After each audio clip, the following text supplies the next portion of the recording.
Samantala, inilatag ng mga mambabatas sa isinagawang pagdinig ng House Committee on Revision of Laws joint with National Defense ang mga panukalang nag-aamyenda sa anti-espionage law ng bansa. Si Jap Regala para sa detalye.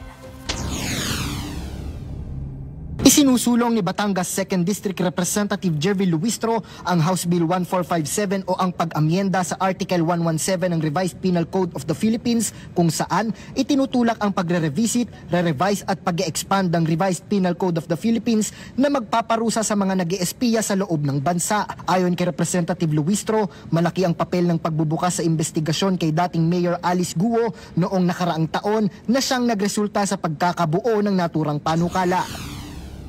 The committee will remember former Mayor Alice Guo,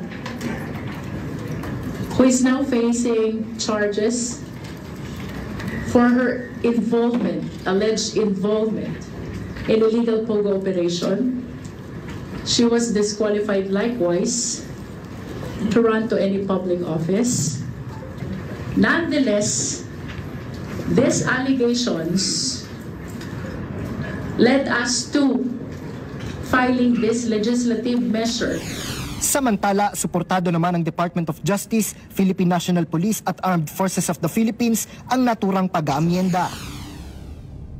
The possession and use of the advanced surveillance and intelligence gathering equipment or other equipment which are used for the same purpose remains unregulated. The need to criminalize malicious foreign interference comes highly imperative. On this note, the PNP appreciates the House of Representatives' invitation. Buo rin ang suporta ng National Bureau of Investigation. Anila, hindi nasasampahan ng malalaking kaso ang mga kriminal dahil hindi ito nasasaklaw ng batas. That much as we would like to charge the persons arrested with severity, we can only do so much.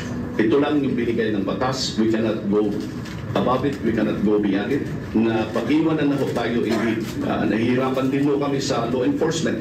Samantala, umaasa naman si Representative Luistro na may papasa at maaamyendahan ang naturang batas para sa mas mahigpit at mas malawak na saklaw ng batas pagdating sa issue ng espionage. Para sa totoong balita sa Bagong Pilipinas, Jap Regala, Congress News.